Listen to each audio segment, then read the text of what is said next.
Hi, this is Steve Peters, and you're listening to Inspirado Projecto.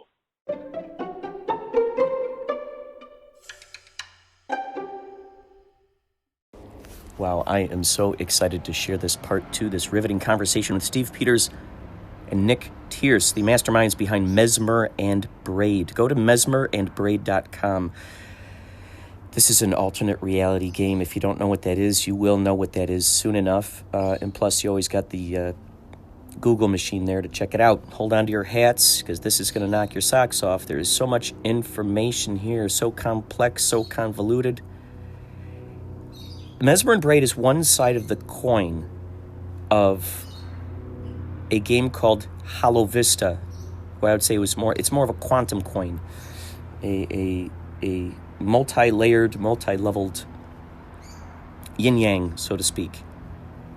So mesmerandbraid.com was the game that you'd play in real life. You'd follow the exploits of Blurbex49, which, by the way, go to TikTok and look for Blurbex49, or you'll hear us talk about him. You'd follow this stuff, and then it was all leading up to the release of Hollow Vista, this extraordinary new game that you can download on it's an app. It's so much fun.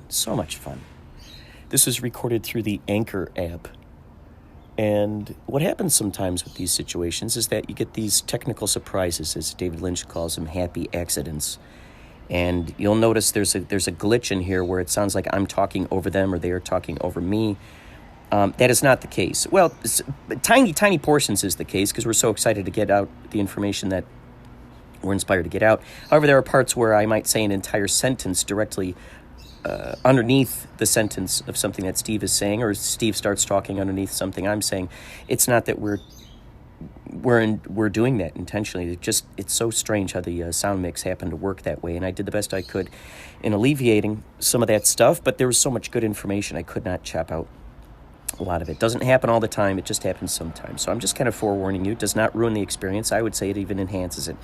So get ready. We're about to hear a fun fact from Henry D. Horse, and our resident historian, and then we're kicking right off with this extraordinary interview. Thank you for listening.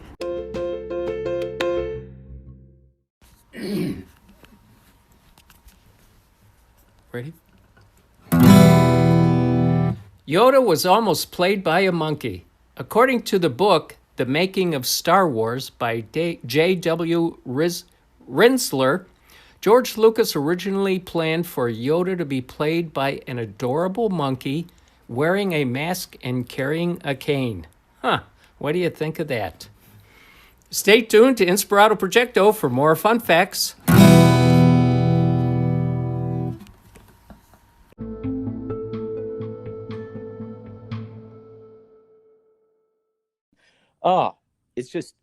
It's such a joy, and it's so interesting to see. Right. I mean, the fact that you guys met at an ARG convention tells me that ARGs have been around a lot longer than I even anticipated. I think the first time I came across an ARG was when Cloverfield came out, and they had the Teguato and Slusho, and I went down the rabbit hole on that, and I'm going, what the heck? And my infatuation with those things then, of course, ended up influencing my friends to go see Cloverfield with me, because I'm like, you guys, and I'm explaining all the backstory. That was a lovely one. And also, the thing that really made me want to work in this space at all, I had followed ARGs for years just as a casual observer, but the first one I really, really dug my teeth into and made sure I was at every single event was the Why So Serious ARG for Dark Knight.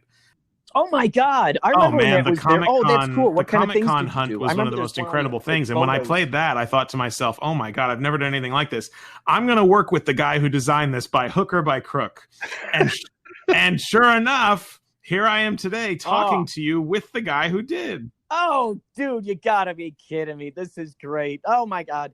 You guys, it's so great because those folks who are the visionaries, who are just plodding forward and just delighting in the realities that they're creating there, it then becomes a beacon and also a permission slip for the others who are involved in that to kind of go, hey, guess what? I'm over here, and go, oh, you're over there. Okay, cool. Now I know where to find you. And then you join forces, man. And it's just, it must be so much fun for you guys. It is, and I liken it to. I mean, we've got this really unique little artist colony of creators in this space. The world's a pretty small place when it comes to this sort of thing. And back when there were ARG conventions back in the day, I mean, it was really really great and a lot of fun. But at the same time, I think, I liken it to, what was it? C.S. Lewis and Tolkien used to get together, and the Inklings. They had this group of guys that would just get together at a pub and talk about their stuff. And we look now, and it's like, wow, what a big impact these two authors had on literature, right? And same thing with the artists in Paris around the turn of the century. You had Monet and all these guys hanging out together and making each other's work. Yeah, and bouncing. Oh yeah, like the Beach, Jack Kerouac. Right? Jack Kerouac gang. and What was Ginsberg. I forget what they're called. But this has been a similar thing, and we've gravitated together, and it's funny because Nick is like me back. He's like a Time Warp version of me, right? He started by doing his the fan arg for the Optimist for the movie Land Tomorrowland, I got my start doing a fan arg for the Matrix, the second Matrix movie, and it's like we just love the form of this so much that it's like I got wind of the fact that the Wachowskis were pitched an arg but chose not to do one. And so I thought, well, we're going to do one then because it needs it's a natural thing for an ARG, and you just get into it by doing it, and then people notice. It's like that's how it's been working for I think both of us. I mean, we both kind of got into it just by doing it because we love doing it, and lo and behold, we're kind of sort of mostly maybe making a living at it, right? So. Very lucky in that respect. I mean, but it's been a fun, interesting roller coaster of a road. That's for sure. But it lets us do awesome stuff. Since Steve has vaulted into the world of comparing us to illustrious artists of history, I would like to add one more comparison. I like to think of us rather than Tolkien and Lewis or any of those gentlemen.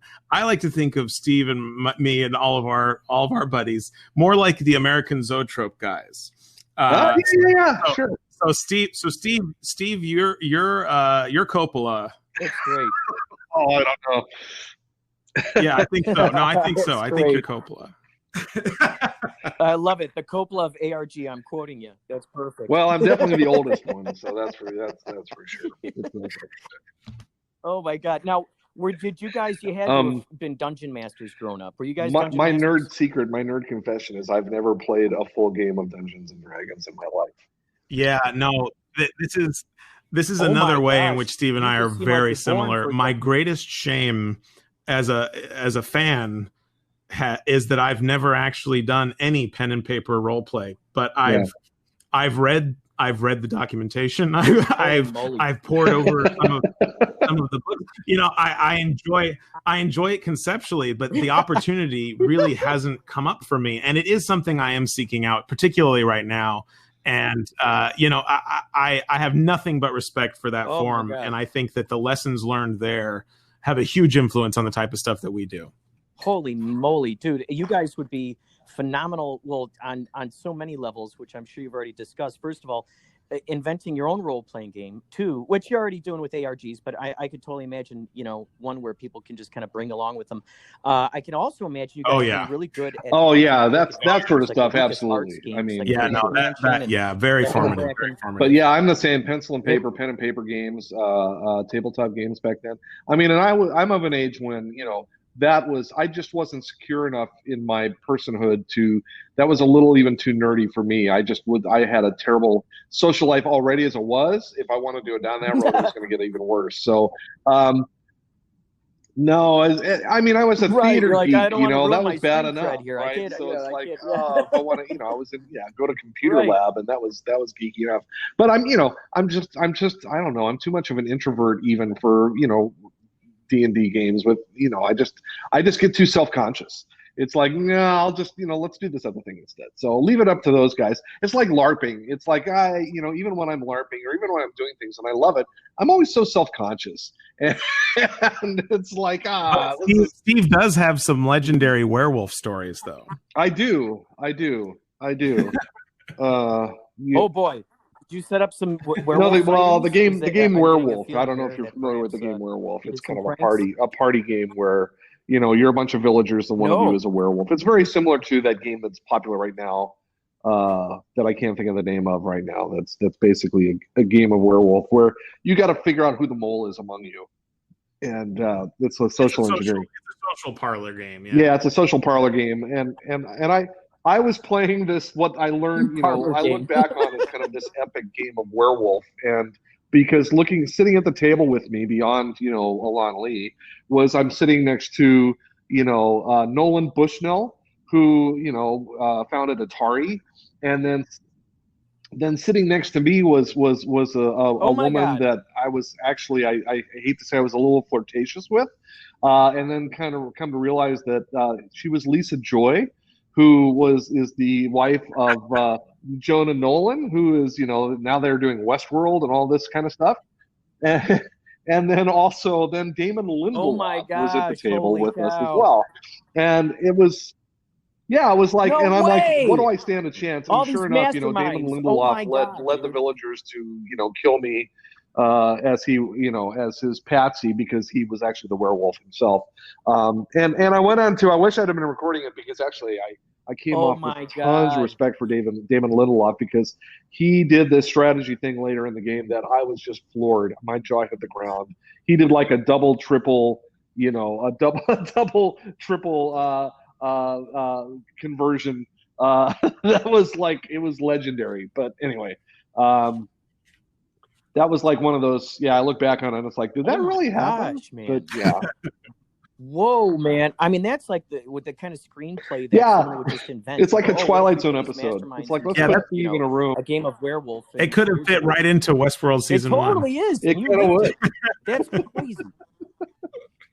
Oh my God! Yeah. Oh yeah. I'm like, the whole thing was just a game of werewolf between together. Who knew all of these people and was able to invite them all together?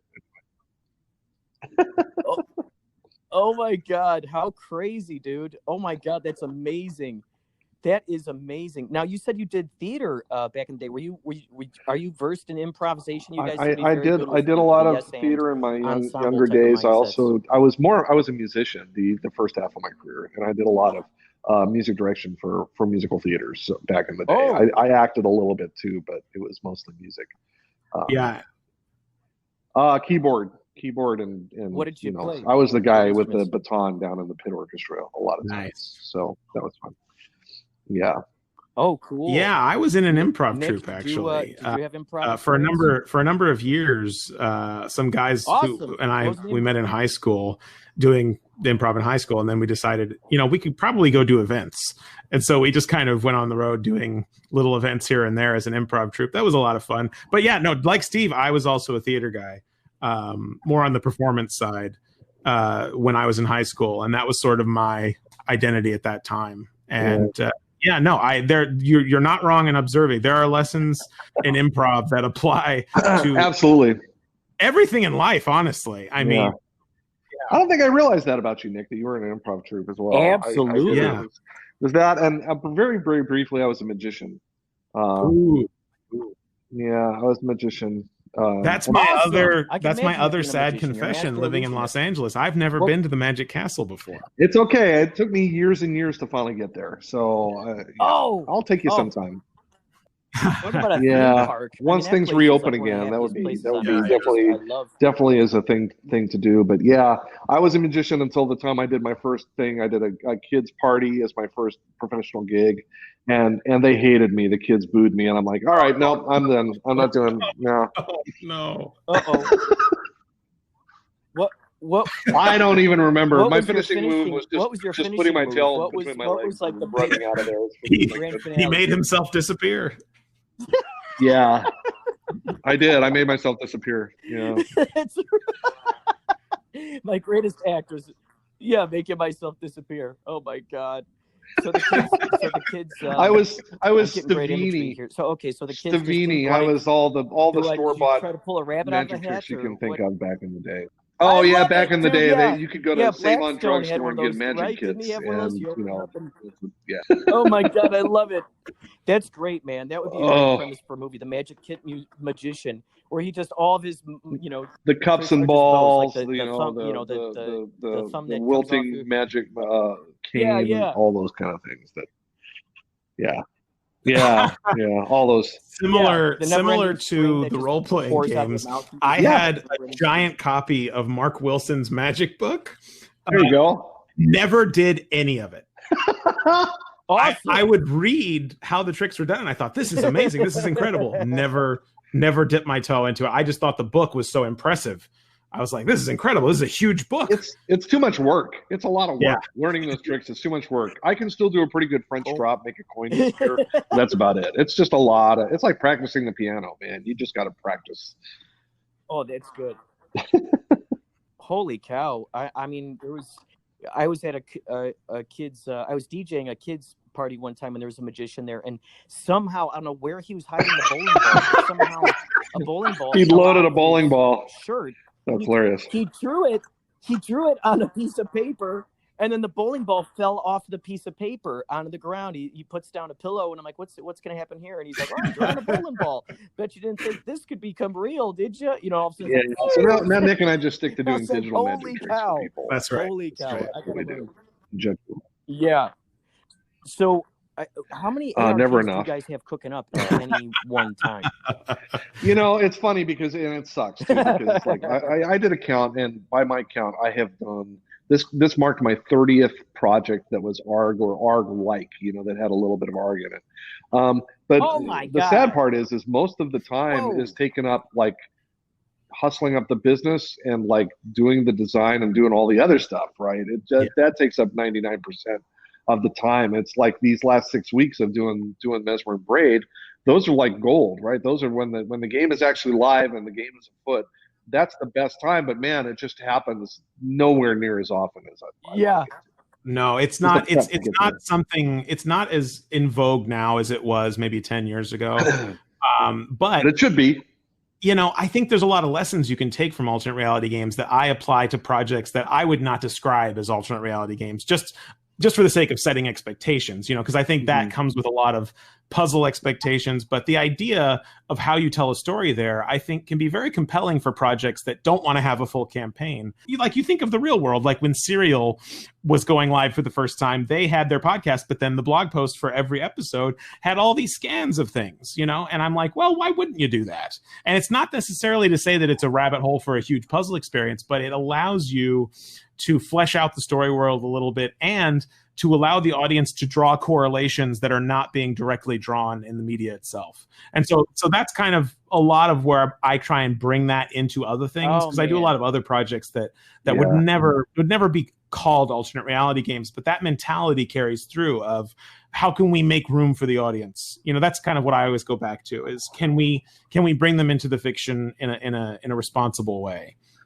I would say the same thing about mine, but the challenge with that is trying to communicate that to people. It's like, well, what do you do that differentiates what you do different, than other kind of, whether they're marketing things or whatever, right? And it's still to this day, it's a hard thing to communicate to a potential client that doesn't already kind of understand that kind of mindset. It's astounding that you've done 30 projects, and the fact that people are just now coming across on. It's just now splashing upon their shores the idea of what an ARG is, and then there's this whole explanation that goes into it, and it's like, because it is so many things. It's a Venn diagram of so many things, like we talked about earlier, being a real life video game, RPG, real life RPG.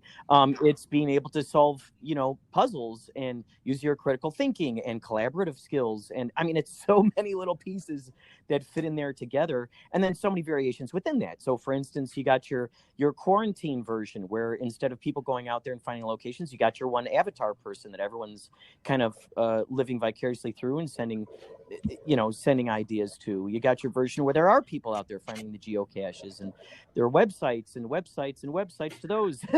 It's like, I mean, so many so many wonderful herbs and spices to it, and to convince people that, look, this is a worthwhile thing that because every time that people think of Hollow Vista, they're those who played Yeah. the Mesmer and Braid. It definitely they're always enriches gonna the think about app. those It did for me. fond And I started playing the memories game that for the they first had. time since before we did the ARG. And I'm like, oh, this feels like an entirely different, richer game now, because now I know the backstory of Mesmer and Braid, and it was just like that. But no, I think you're right. I mean, the challenge for me is like, the thing I think they have in common is this idea of making it feel like it's actually taking place, making it feel like there's no proscenium between you and the action, the story, right? That in whatever way you can, and sometimes they're just little ways, but sometimes they're big ways, right? So it's like, oh, this is actually happening, and it feels real, and it's like, oh, if I see, maybe there's a website, or if I see a phone number, it's like, oh, I call, if I call it, there's going to be something there.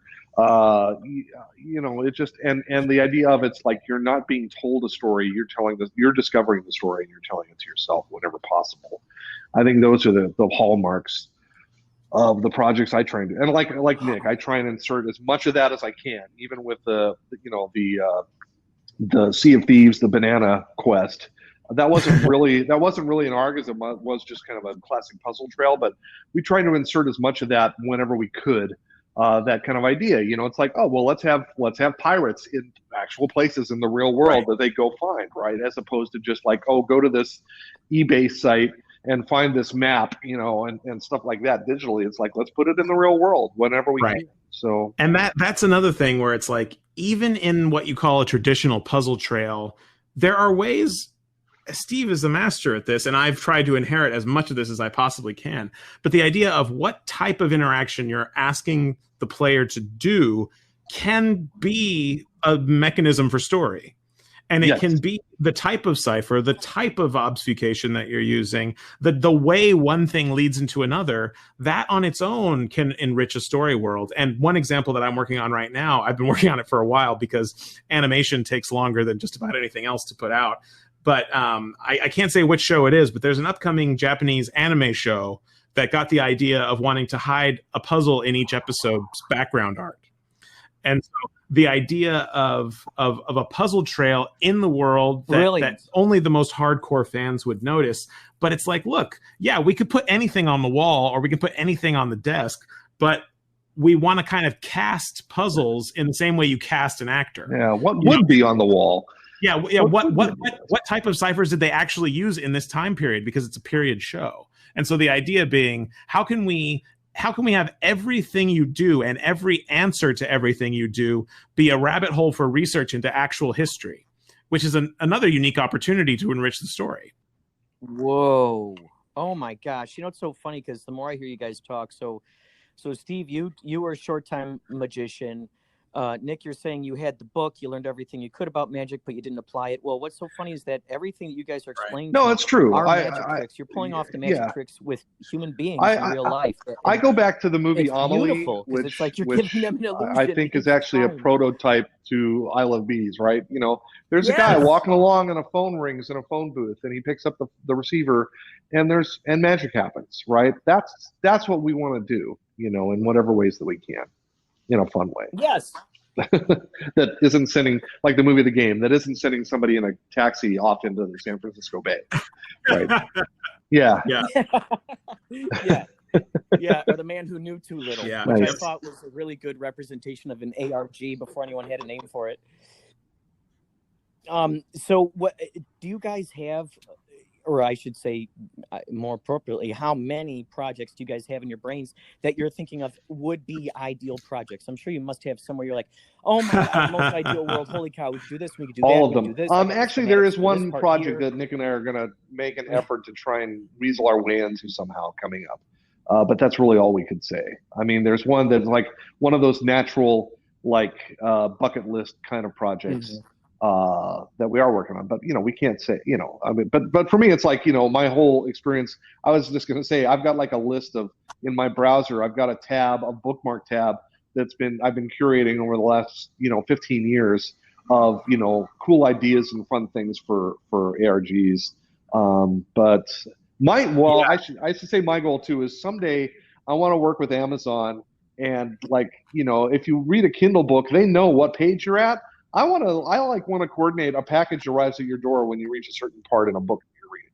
I mean, come on, that's totally doable. Why not? Yes. Some of those bucket list Awesome. things are Oh mechanical my like God. that. Yeah. Like, oh my gosh, I've never seen anyone do this. And some of them are like any writer, screenwriter, whatever. There are properties that you'd love to work on. Yeah. And so I think that there are a lot of those where it's like certain properties are really either you want to work on them because they're so naturally intuitive to this form, or you want to work on them because they are counterintuitive and you have a take. Like, I think, projects that are living in our modern world, you can very easily create an alternate reality game for them. But something that's a long time ago in a galaxy far, far away, it seems almost impossible to make it bleed into the real world in any kind of meaningful way. But I did get very close once while I was at Google the second time to doing something ARG centric. This was around the time of Force Awakens, and it just didn't.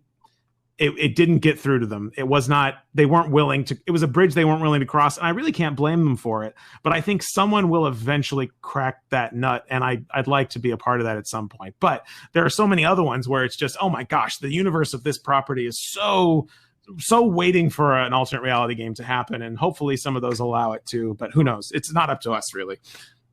Well, so interesting.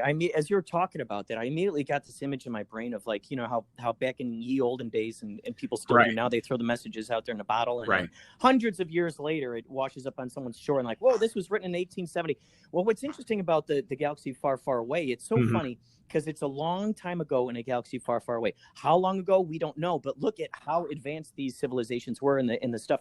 So I had this image in my brain as you were talking about that in a way to be able to blend that type of thing where maybe there was someone, long ago, they sent out sort of a message in a bottle through, they shot it out there in the universe and hoping that someone would come across. Washing up on our shores. Who's to say that message in the bottle doesn't end up somehow on Earth, and yeah, and they're like, wait, what's this? And it was like a message that someone in one. Exactly. There are opportunities there, but that is the challenge, and the opportunity is the challenge being when you're working on a property, you want your experience to be complementary to the kind of thematic balance of the thing. And so the idea is, how do you stumble onto a logistical explanation like that does not overtake the storytelling, because Star Wars is in essence a fairy tale. And so fairy tales don't tend to bog themselves down in logistics. And so how do you create the barest base logistical explanation for why the whole thing is happening, and then very quickly move beyond that into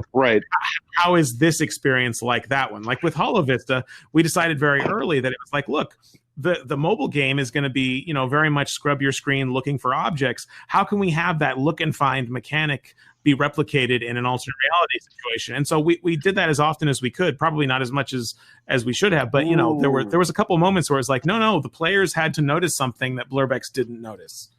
Well, and that's what's so funny, too. It's so funny because this is a total, man, it's like, with this whole experience with Mesmer and Braid and then with Hollow Vista, you're getting an opportunity to stand on all sides of the mirror at various times through there. And what I mean by this is Mesmer and Braid made the ARG experience where this reality became sort of a video game. Now, within the Hollow Vista, that is actually turning your world into the video game as well.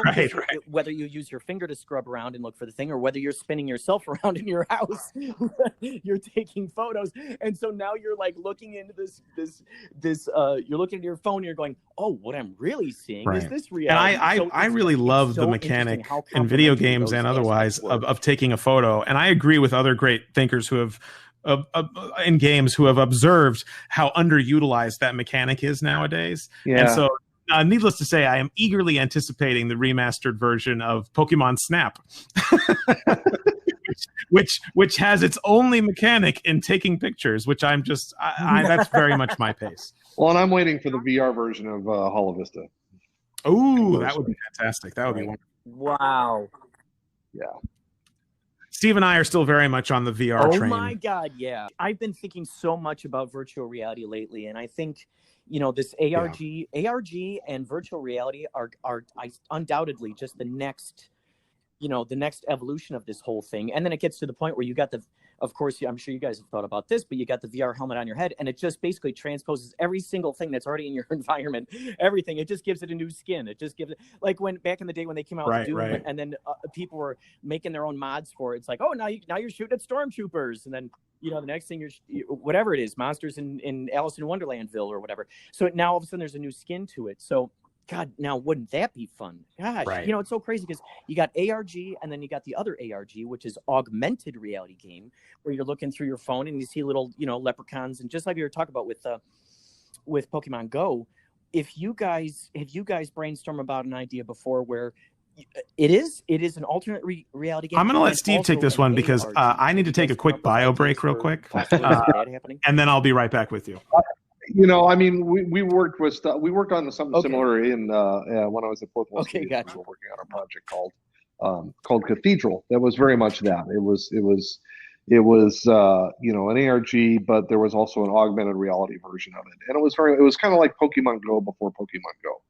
It would work anywhere in the world, and but it is a challenge. It's a huge challenge doing the real world stuff.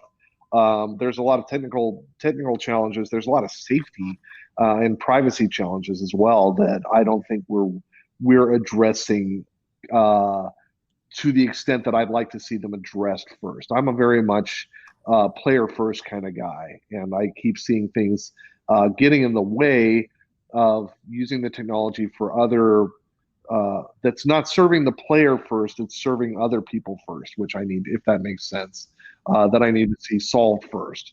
But whenever you do something out in the real world, that's all that is a huge challenge. Not to say it can't be done, but I think a lot of it right now, with 5G, is going to be solvable. And I think with the Oculus, we've just got the Oculus Rift. That's a good step. It's affordable. It's in the right direction. That's more VR. I'm a big fan of location-based VR, like the Void things with the Star Wars experiences and the Ghostbusters experiences and stuff like that. I think there's some real possibilities there. But we're getting into like, what does the future hold? We've seen where a lot of people are trying to push various things. Most of those people have ulterior motives for pushing the things. I'm just waiting to see what the vocabulary is going to be.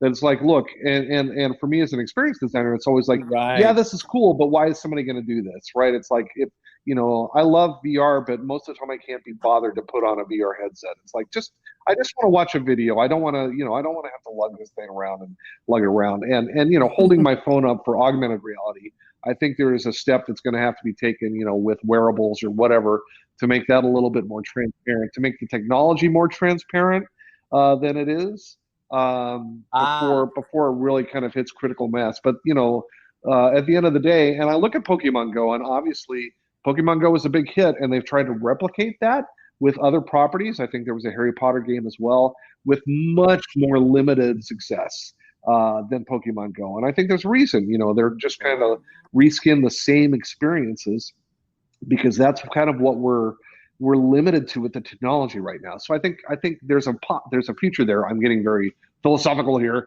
but I think there's things that have to happen first.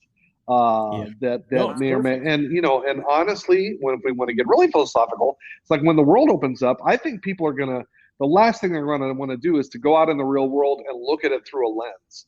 They're going to want to throw all the technology away because it's going to have an association with this pandemic lockdown period that it's like, I'm never going to want to do a Zoom meeting again after this, right? Because it's always going to remind me of this. It's like, I want to get out in the world and I want to get in a crowd of people and I want to put my phone down and just be with a crowd and enjoying an experience together, right? So I think it's going to be interesting to see what happens, because the last thing I want to do is go out and play Pokemon Go with my nose in the screen, when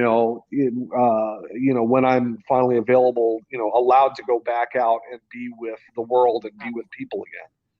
Right. Anyway, and that's Pokemon Go as an example is an interesting one, because when you think about augmented reality, I think everyone's first vision of it is the visual version, which is we're going to place objects inside your environment digitally. And, for me, that's the least interesting version of augmented reality, because quite frankly, most augmented reality games that have been made would be more compelling in VR, which is to say, hey, you can fight off a zombie invasion in your apartment. I don't want to fight off a zombie invasion in my apartment.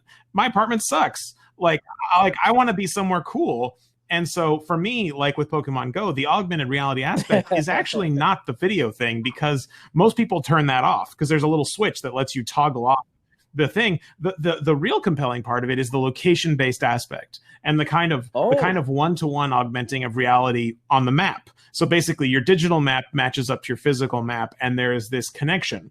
Now, I don't know that has to this point been very compellingly leveraged in a narrative sense. I know that when Pokemon Go was still a codename project at Niantic at the time we were there, I got very excited about the idea because I thought that the property was a perfect matchup for the technology. But I thought we also had a really amazing opportunity to tell a story with it. And the more the company worked with the Pokemon company in order to see what the game would be, the clearer it became that they were simply not going to allow us to tell a story in that world, and that was just not something that they were willing to go. There was a border they were not willing to cross yet, and who knows if they will someday. But certainly, my experience with the follow-up. Obviously, Steve and I were not at Niantic at any of the time of any of this occurring, but just as a consumer, as someone who wanted to play the Harry Potter version, it was a huge disappointment because narratively, it didn't seem to have any cohesion with the property it came from.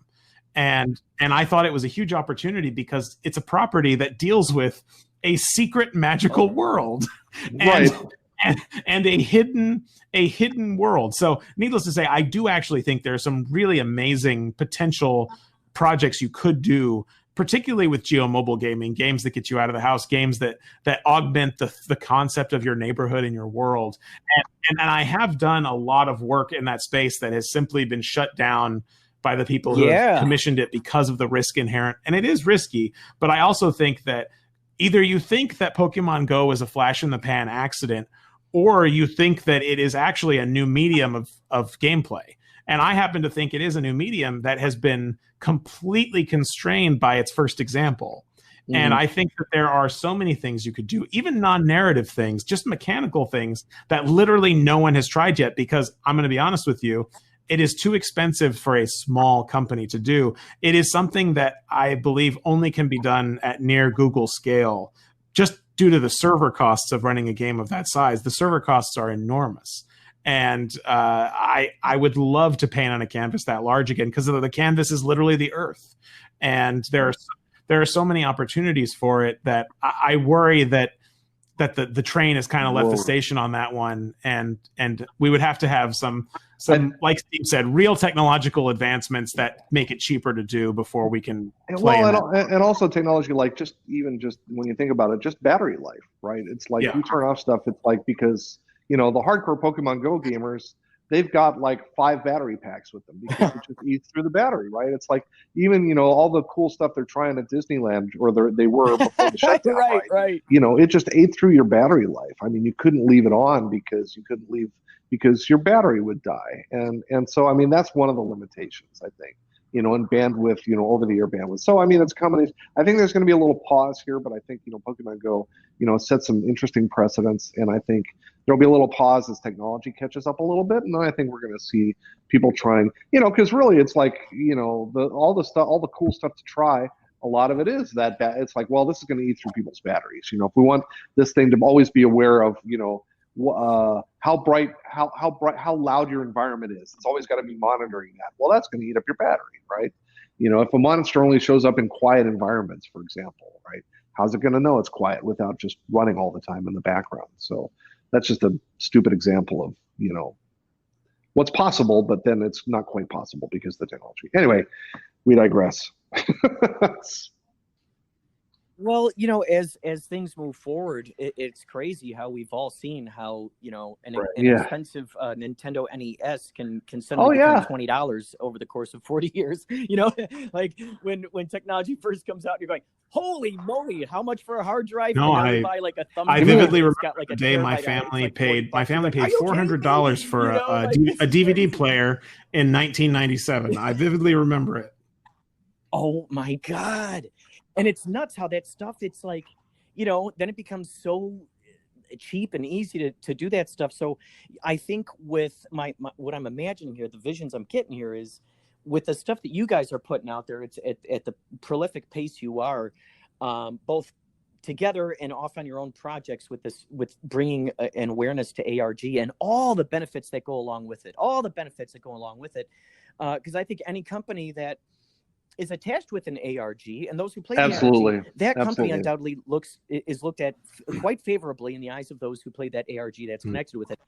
Like, even though I didn't play the ARG, there was one called Flynn Lives, and it came out during the Tron Legacy, where people had to get up and figure stuff out. And I thought, wow, that looks like that's really cool. People are getting together and doing that, and the same thing with the Joker, the Why So Serious stuff that was going on there. I remember seeing you had to take certain pictures of certain things and put the letters together, and like it's so cool because it brings so many people together, and they now become comrades. They're like, oh, we went through that experience together. Oh, I remember this guy from that other ARG experience. Oh, this guy has a good, this guy's good with the technology and figuring stuff out. So it's really cool to see, just to refer back to that Discord channel with Mesmer and Braid, being in there and seeing these people talk about these other alternate reality games, or how they I love collaborative communal from them, experiences or like even that. some of them themselves had their own ARGs. Huge. And I think kind of going along. people crave that. They do, and that's why it was really cool. I think when seeing the escape rooms starting to start popping up in all these different areas and bringing these minds together, going, okay, you each get to be sort of a Sherlock Holmes. This is like a real life game of Clue, so to speak. Okay, figure out the puzzles and get out of here. How do you do that?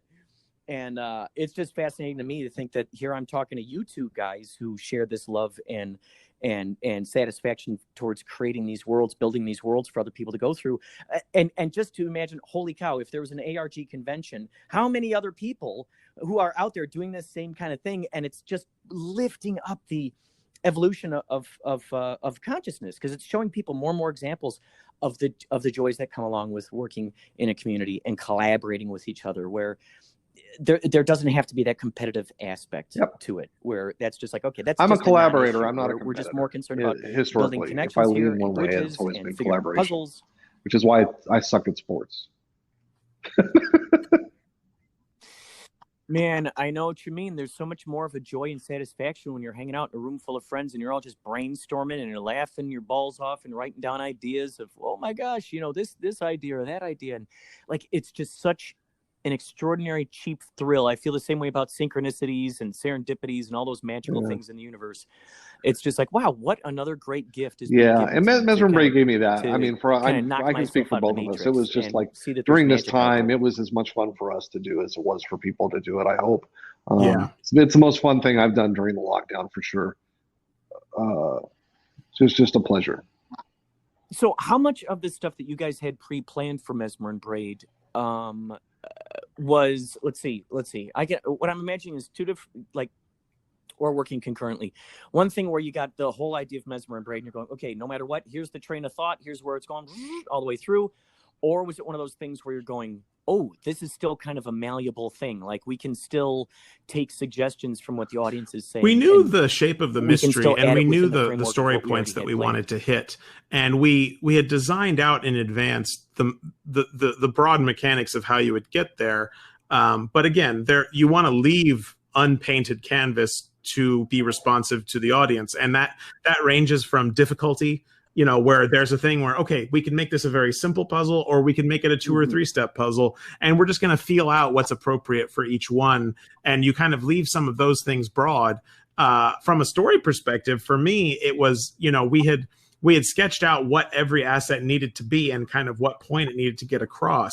But, when you're doing something like this, where you're digging through things, there's a signal to noise ratio that you have to balance. And sometimes things that you put in there as noise will get picked up by the community in ways you didn't expect. And so, for example, there was a couple side, speculations about Mesmer having dabbled in the occult. And we just thought that was just a piece of speculation because he makes such weird buildings. How could you explain it? And so someone would have guessed that. But it was latched onto by the community so hard that we kind of had to say, okay, we're never going to mention that again, because we don't want to reinforce that we don't want to establish a setup for something that's never going to pay off. Right. Oh, wow. So it's figuring out how to sort of snuff sort of like politely kind of sidestep a theory and go and Yeah, I mean, you can be like, yeah, and kind don't go down this road. I mean, we don't want guide people to be them frustrated towards, okay, and this is what you're supposed to be looking at something right takes on a mind of its own that doesn't lead anywhere, because that just, it feels bad. On the other hand, I've done things where people latch onto a character that was a minor character and just fall in love with this minor character, and we've said, okay, we need to write this character in more. We need to expand on this character and give them more of what they love. I mean, so it's both. It's like we can be responsive to the things that they like, the things that they're doing right and wrong, and again, it's like a dance. It's like jazz. It's like dueling banjos. It's not like a chess game. It's not like we're being strategic against each other. It's like the players are breathing life into the story, and we want to be able to respond in a way that is our Right. goal is just make the experience as enjoyable and fun as possible, and with the least amount of frustration as possible. And if we see people going down a road that we didn't anticipate that's going to just lead to frustration, we'll try and find ways to signal that, yeah, don't spend too much time on this, because it's not going to lead anywhere, whether, in whatever way we can do that within the fiction. But it is fun to speculate, and it is fun to watch people speculate, and that's part of it. But if they start really spinning their wheels in the wrong direction, we're here. It's improv. It is improv. It's performance art in a lot of ways. Man, I mean, some of those things, like when Blurbex is figuring out the code on that little thing, which just looks so ancient, like a relic, like something you'd find in the shop where right over there next to the Mogwai, and that thing, it just had those little. It looked so like an ancient relic. You're like, oh, go over there behind, and you're like, what is this? And you blow off the cobwebs, and you're like, what is this thing? That was just so impressive.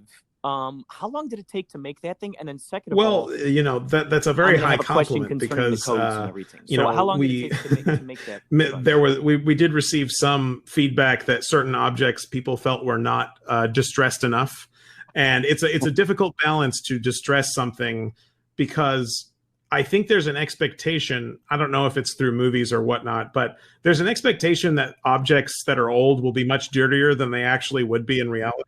And so there's this balance where it's like, okay, how dirty can we make it, but not too dirty that you can't interact with it, and also not too dirty that it just doesn't make sense that it would be that dirty, and especially things that have been locked away in a box. And so, it's a difficult balance. Right. And with that one in particular, that was like mini props. Yeah. That was a situation where we purchased a base cryptex that was, regularly available to anybody, and we augmented it and added parts and added end caps and added brackets so that it would not look like something that was off the shelf, that would look like something. And then after you do that, you add on the layers of distress, grime, dirt, scratches, and thankfully it was actually metal, so when you cut into something that's actually metal, you're seeing the actual raw metal underneath. Wow, man. It just the items, just all items looked sturdy. They looked like they really were sturdy. And you're talking some of that is an illusion. I mean, certainly there were props that the paint was still wet when we were filming them, and they only lasted as long as we needed them to. And some of them were sturdier than others. We're still figuring out right now where those are going to end up, and who among the team would like to have each one. And some of them will need a little bit more love before they're delivered to their final homes. But I think Steve's going to end up with that cryptex, and one of the end caps fell off. I need to reattach that.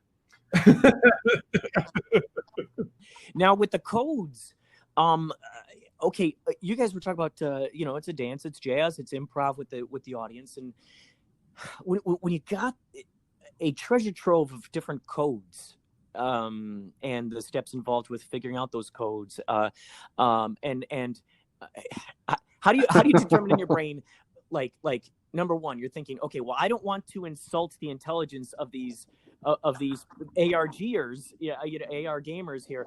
I don't want to insult their intelligence, so let's make it a 3 or 4 step process. Right. And which of those times where you're like, oh my gosh, that's like so cryptic. How the heck are they going to find that? And then you're going, oh, well, they haven't figured that out yet. So how the heck do we? What else is needed from us to kind of get them, to kind of get that last? Sure. I mean, yeah, weighting difficulty of a puzzle is. I don't even know how to ask at the end of the day, kind of we got to go with our gut because of using our experience. And even then, it's still I don't know how many times it's like, oh, they'll get this in 5 minutes, and then it takes them 8 hours, or vice versa. They'll get this in 8 hours, and they solve it in 5 minutes. We're always surprised. It's really hard to just kind of gauge that level of difficulty. The level of difficulty, though, can very quickly and easily be adjusted by some sort of, whatever accompanying clue or flavor text, or, there's usually the puzzle itself, and there's usually like an initial like set of, I don't know, it's the context that it's in that can give a hint to what needs to be done. And it's usually, you can usually adjust it by adjusting whatever that, we'll call it flavor text or clue is. But in the case of a puzzle not being solved, it's a matter too of determining why it's not being solved. Where is it that they're disconnecting, and cluing that piece as opposed to the final answer, right? Right. So, and the clues to an unsolved puzzle, that's every bit as much something that has to be carefully crafted as the puzzle itself, because the last thing you want to do is say, oh, well, here's a clue, and it just leads people right to the answer, because that's no fun. Then they feel like, oh, well, if we wait around long enough, they'll just clue us to the answer, right? You don't want that to feel like that's the case. But if they're getting tripped up on something and you know that it's fair and it's not broken, our tendency is hands off as long as possible, because we don't want to rob somebody of the joy of solving that for the community. And if we know that they've got the right pieces, and we know they're like almost there, we'll stay hands off. If we need a little nudge, we'll may do that at the last minute. Sometimes things are time sensitive with these things, and you kind of have to just kind of give them that little nudge in the direction that they need to go. I think we had to do that once in this case. We had to do a little hot fix. Yeah. So, like, for instance, two things that popped in my brain is the pyramid that had, I don't know if that was last, and someone had to decipher no, that. that was a digital composite. Yeah, that was that fence. I mean, how the heck did that work? Yeah, and just broadly in terms of the design, like the solutions are fairly fixed. I mean, sometimes you have to change something for whatever reason, but there is a bit of flexibility in terms of, well, how many steps will it take them to get to that solution? And it's more of a feeling of, how can we start small and get more complicated? And right. You're kind of feeling that out as you go as to what is appropriate at each particular moment. And that, for me, was one of the biggest thing that changed from the beginning of this process to the end of this process was, when we were initially commissioned by Aconite, the broad concept was to create an alternate reality game that told this backstory and that was accessible to people who have never played an alternate reality game before. And the big part was, let's make sure it's playable on a mobile phone. And so that was a huge thing that we thought at the very beginning and how we could structure the experience. But once the player base that was at the tip of the spear, as Steve said, was populated with a lot of veteran alternate reality game players, we turned that knob up. And that to me was the thing where it's like, okay, how can we preserve the shape of what we've done, and also in a complementary way turn up the difficulty of these puzzles, not to an extreme level, because if we do that, people start to think that that's the point of the whole experience, that is the reason this exists. And so I feel like with most of the puzzles, I think we struck a pretty darn good balance of playing completely fair every time, but also saying, okay, look, there's going to be gradations to this. You're not just going to do one thing and be done most of the time. You're going to have to put things together from various different sources. Yeah, I like to think of it more of as adding levels of complexity rather than adding difficulty, because it's like any jerk can make a really, really difficult puzzle, but that's not fun to solve. The challenge is always to make something that feels challenging, that makes you feel really smart for having solved it, and is fun to do, and that's always the goal. And you need that gets down to the idea of competition versus collaboration. And I think that Steve speaks brilliantly about this in terms of escape room design, which is there are those who love competition, and so for those people, a solve ratio for a room that's very low is, oh my gosh, it's a challenge. No one can finish this room. But it's also not fun for 90% of the people who play the room, right? Yeah. God, that is so true. Well, I got to say, you guys have figured out, you guys were just the maestros of this. Talk about the jazz, talk about the improv, the give and take, all that. you guys really figured out the temperatures in just the right ways of what was getting boiled too much, what needed to sit on the, a lower flame. It needed a little longer time on the stove there. Even I'm just also getting the images of like people pointing out during Blurbex's trip, and they're like, oh, it looks like there's a blue and red ball there. And then Blurbex goes back and he finds out, oh, these are like, they're jars. There's something going on in here. So even those little things, it's like, it's so crazy because you had to rely on the eyes and the perceptions of those who are used to playing ARGs and scanning every little frame by frame. Very often when we're you building on these that things, for the question gets asked often: do we want to give this to them, or do you that's want just them to amazing. find it? And we would try and make it so that they found things. Sometimes we did need to we felt like, oh, we need to just give them this because it led to some, whatever. But that was a question very often. That would whiffle back and forth sometimes in the moment, just as we were building it. It's like, should we give them this? Do we find it? Do we obfuscate it a little bit? And we would just go by our gut. At the time, it would change. We could have planned it all along to be given to them, or and then we change at the last minute, make it something for them to find, and vice versa. So, what are ways in which, let's say, potential people who want to work with you guys in the future, some big companies that want to utilize the ARG concept, what are great ways for them or other fellow, fellow explorers? Oh, for me, you can. What are some ways you can just go to stevepeeters.org. that you'd like people to be able to get a hold of you? And there's a form there you can fill out that emails me. Or I'm on Twitter, VPI Steve, or Instagram, The Real Steve Peters. This is The Real Steve Peters. So that's good. That's good. I'm talking to the real Steve Peters. Thank God it's not a tulpa or a doppelganger. This is the real deal today, folks. Sure. Yeah. My website is nicktierce.com, just my name.com. And most active on social media on Twitter at Nicky T. That's NICKYTEA. And yeah, that's where I usually live. I try and post anything that I'm doing on there, and I will apologize in advance for the amount of fandom related tweets that people That's great. That's great. Yeah. So what are there any projects or anything right now that you want to point people towards, maybe projects that are still active? Not for me. Go to Mesmer and Braid and take the test if you haven't already. Yeah, no, it's great to remind people that, we did take care to design this as something that is available in perpetuity to dig into. And so anyone who's curious about Hala Vista and wants to know more about Mesmer and Braid, I would highly recommend seeking them out and seeing how far down the rabbit hole you can go.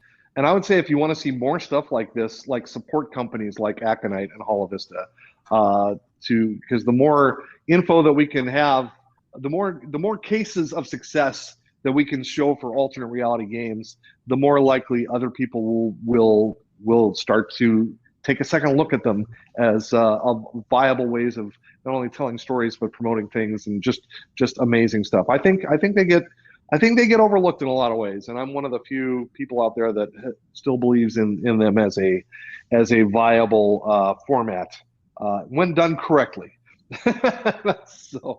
So buy Hala Vista. Yes, that's the big message here is please, if you have any interest, yes, absolutely.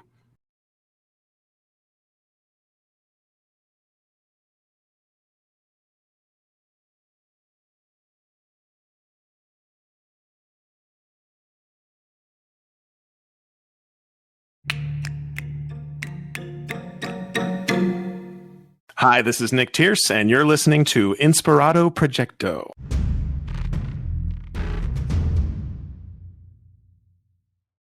How you doing?